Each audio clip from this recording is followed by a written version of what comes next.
नमस्कार दोस्तों आजकल पूरे देश में एसडीएम ज्योति मौर्य और यूपी सरकार में ग्रेड डी की नौकरी करने वाले उनके हस्बैंड आलोक मौर्य की कहानी काफी वायरल हो रही है। इस कंट्रोवर्सी में अभी तक जो भी पहलू सामने आए हैं, आइए उनको समझने की कोशिश करते हैं। और इनफैक्ट शायद कुछ लोग ऐसे भी हों जिन्हें अभी तक इस केस के बारे में कुछ भी ना पता हो। अचानक से सोशल मीडिया पर एक व्यक्ति की रोते हुए अपनी कहानी सुनाने की एक वीडियो काफी वायरल होने लगती है और पता चलता है कि वो व्यक्ति आजमगढ़ से बिलोंग करने वाले आलोक मौर्य हैं, जिनकी 2010 में ज्योति मौर्य से शादी हुई थी, जो कि बनारस से बिलोंग करती है। और शादी के बाद ज्योति मौर्य आलोक को अपनी आगे पढ़ने की इच्छा जाहिर करती है और उनके हस्बैंड आलोक और उनका पूरा परिवार उन्हें इसमें सपोर्ट भी करता है। आलोक मौर्य के मुताबिक उन्होंने अपनी पत्नी की पीसीएस तैयारी के लिए लोगों से उधार लिया था ताकि ज्योति का एडमिशन प्रयागराज के यूपीएससी कोचिंग में कराया जा सके। और फाइनली 2015 में जाकर के ज्योति मौर्य का पीसीएस में सिलेक्शन भी हो गया, जिसमें उनकी ऑल इंडिया रैंक 16 थी। उस समय उन्होंने इसका पूरा श्रेय अपने हस्बैंड आलोक को और अपने ससुराल के लोगों को दिया था। लेकिन विवाद तब शुरू हुआ जब आलोक ने अपनी एसडीएम वाइफ और होमगार्ड कमांडेंट मनीष दुबे के बीच एक्स्ट्रा मैरिटल अफेयर का आरोप लगाया। एक इंटरव्यू में आलोक ने ये बताया कि मनीष, जो कि कमांडेंट है, उनकी वाइफ ने 2020 में आलोक को इस अफेयर के बारे में इन्फॉर्म भी किया था। इन दोनों की बातचीत फेसबुक पर कनेक्ट होने के बाद शुरू हुई और आलोक ने जब ज्योति से इस अफेयर के बारे में पूछा तो उन्होंने साफ इनकार कर दिया कि नहीं, ऐसा कुछ नहीं है। लेकिन शायद आलोक को उनकी बात पर भरोसा नहीं हुआ और ऐसे ही एक दिन जब ज्योति काम से लखनऊ जाती है तो आलोक भी उनका पीछा करते हैं और वो बताते हैं कि ये दोनों लोग लखनऊ के मैरियट होटल में रुके थे और ज्योति पर गैर संबंध बनाने को लेकर आरोप भी लगाते हैं। आलोक ये भी बताते हैं कि अगले ही दिन उनके पूछने पर ज्योति ने मनीष के लिए अपने अफेक्शन को कन्फेस भी किया था और यहीं से एक्यूजेशंस की ये कहानी शुरू होती है। दोस्तों, एक ऑडियो क्लिप भी काफी वायरल हुई है, लेकिन इसकी क्रेडिबिलिटी पर कुछ भी कहना मेरे लिए मुश्किल है। लेकिन फिर भी आप इसको सुनिए, फिर आगे बात करते हैं। प्यार से नहीं छोड़ोगे, तमाशा करोगे तो हम सब करेंगे। जो जो हमारे प्यार से नहीं, जिंदगी भर नहीं छोड़ेंगे आप हमारी हैं और रहेंगे। तो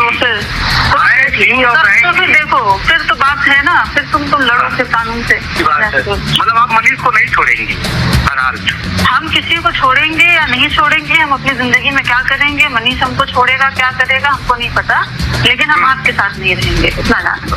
अच्छा, ठीक है, हमारे साथ बिल्कुल नहीं रहना। मतलब हम आपसे कॉम्प्रोमाइज नहीं करेंगे, हमारी नौकरी चली जाएगी, जांच करवा लो, हम तैयार हैं। इतने विवाद के बाद ज्योति के पिताजी एक इंटरव्यू में इन दोनों की शादी का कार्ड ऑन रिकॉर्ड ले आते हैं और ये बताते हैं कि आलोक मौर्य ने शादी के समय ही अपने प्रोफेशन यानी पेशा को ग्राम पंचायत अधिकारी बताया था, जो कि झूठ था। इसका जवाब देते हुए आलोक मौर्य ने भी बताया कि शादी के कार्ड पर ज्योति का पेशा भी झूठ लिखा था। जैसा आप इस कार्ड में देख सकते हैं, ज्योति ने अपने आप को अध्यापिका बताया था, जबकि उस वक्त वो एग्जाम की प्रिपरेशन के फेज में ही थी। इसके बाद एंट्री होती है एक खुफिया डायरी की। अब क्योंकि ज्योति बरेली शुगर मिल में जीएम के पद पर है, तो आलोक ने ज्योति की पर्सनल डायरी के माध्यम से उन पर करप्शन के आरोप भी लगाए। और इसके बाद जब इन्वेस्टिगेशन हुई तब ये सामने आया कि केवल अक्टूबर 2021 में, एक ही महीने में,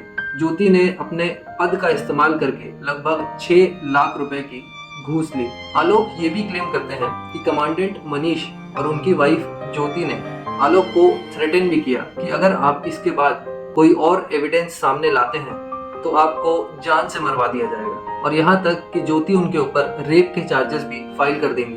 आलोक ने ज्योति के खिलाफ अपने आरोपों को सपोर्ट करने के लिए कई एविडेंस भी दिए, जिसमें मनीष और ज्योति के बीच का व्हाट्सएप कॉन्वर्सेशन भी है, आप स्क्रीन पर देख सकते हैं। आलोक ने यूपी चीफ मिनिस्टर योगी की जनता दरबार में भी अपनी शिकायत दर्ज करवाई।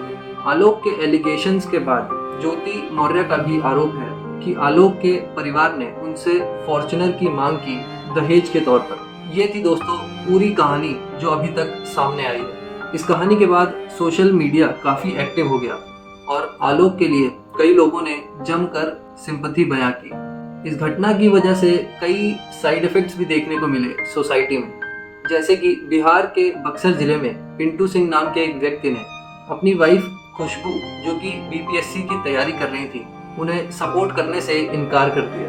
इनफैक्ट ऐसे और कई केसेस भी सामने आए हैं और एक केस तो मैंने ऐसा भी देखा जिसमें हस्बैंड ने अपनी वाइफ से एफिडेविट तक लिखवा लिया। अब ये कितना सच है मैं नहीं कह सकता। आलोक की इस घटना के वायरल होने के बाद एक और डिबेट भी शुरू हुई जिसमें नेशनल कमीशन फॉर मेन की मांग उठने लगी। एडवोकेट महेश कुमार तिवारी ने सुप्रीम कोर्ट ऑफ इंडिया में एक PIL भी फाइल की इसको लेकर के, लेकिन 2 जजेस की बेंच ने, जिसमें जस्टिस सूर्यकांत और जस्टिस दीपांकर दत्ता शामिल थे, उन्होंने इस PIL को एंटरटेन करने से इनकार कर दिया।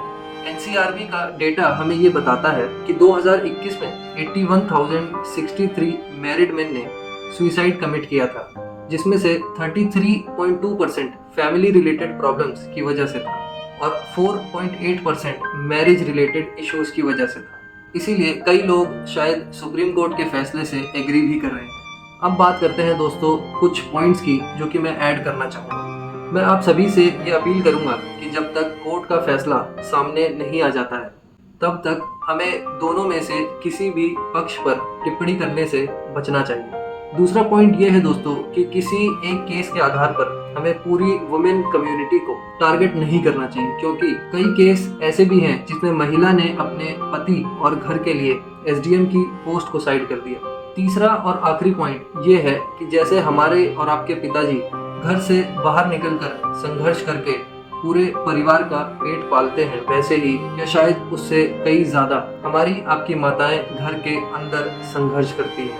इस वीडियो को यहीं समाप्त करता हूँ। वीडियो देखने के लिए आपका बहुत बहुत धन्यवाद दोस्तों। मिलते हैं अगले वीडियो में।